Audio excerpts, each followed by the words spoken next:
देखिए, नितिन गडकरी जी से महुआ, हाजीपुर महुआ मोड़ जो दुबटिया है, वहाँ से महुआ होते हुए मुजफ्फरपुर जाने के लिए, और वहीं से महुआ गांधी चौक से मुजफ्फरपुर का भी है, और महुआ से पहले जो बाईपास है वहाँ से ताजपुर तक के लिए हमने 4 लेन का मांग रखा है, जिस पे उन्होंने कहा है कि चूँकि यह अभी एसएच का है, यह रोड जो है एसएच में है, उसको कन्वर्ट करने में थोड़ा टाइम लगेगा, लेकिन उन्होंने आश्वासन दिया है कि उसको कन्वर्ट करा के लेकिन निश्चित रूप से हम देने का काम करेंगे। उसी प्रकार से खट्टर साहब के यहाँ भी गए थे, उनसे हमने महुआ में विद्युत के लिए ग्रिड की मांग की है, तो उन्होंने भी विश्वास दिलाया है कि निश्चित रूप से हम इसको अविलंब करते हुए और वहाँ पर भेजने का काम करेंगे। साथ ही हमारे विभाग का बैठक था, जिसमें हमारे यहाँ के जितने भी विभागीय पदाधिकारी थे, सीनियर पदाधिकारी थे, वो सभी भी गए थे और बैठक बहुत महत्वपूर्ण रहा। और बैठक के बाद उन लोगों ने विश्वास दिलाया है कि जो भी आपका विभाग का जो योजना आया है, निश्चित रूप से हम लोग इसको स्वीकृत करके भेजने का काम करेंगे। जीतन राम मांझी ने एक बयान दिया है जिसमें कहा कि 2700 वोटों से चुनाव हार रहे थे, उनके टिकारी से उनको जिताया गया है।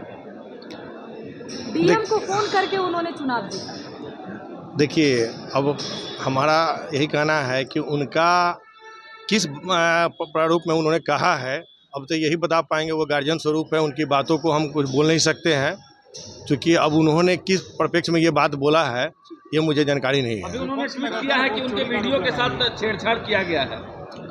देखिए, वीडियो के साथ छेड़छाड़ तो मतलब कभी भी जैसे सोशल मीडिया पे है, कोई हैक कर लेता है, कहीं भी मतलब आज के डेट में एआई वीडियो बना लेता है, तो वो सब चीज़ तो होते रहता है। वो निश्चित रूप से जैसे इसके पहले वाले 2020 के चुनाव में मेरे भी आईडी को हैक करके और लोगों ने मतलब पैसा मांगने का काम या फिर बहुत सारा ये किया, तो ये सब तो होते रहता है। एआई का आज का डेट में कुछ भी संभव है। लेकिन विपक्ष कह रहा है कि इसी सब चीज़ों से चुनाव जीते हैं आप लोग। देखिए, विपक्ष के पास ना कोई मुद्दा है, मुद्दा विहीन है विपक्ष। और विपक्ष को बोलिए कि पहले अपने नेता को देखे कि नेता कहाँ है।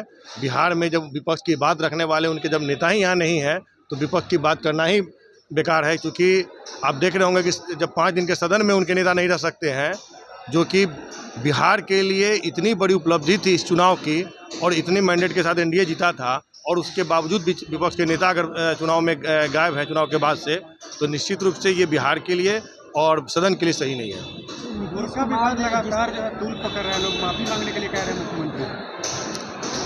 देखिए, इस पर हमने पहले भी कहा है कि माननीय मुख्यमंत्री जी के इसको जो विपक्ष के मुद्दा जो बना रहे हैं वो पूरी तरह से निराधार है। मैंने पहले भी कहा है कि अगर कोई लड़की या कोई महिला आती है और कोई नौजवान रहते हैं, तो वो फूल हाथ में देंगे या फूल हाथ में लेंगे या फिर कोई भी चीज़ होगा, एक औपचारिक होगा।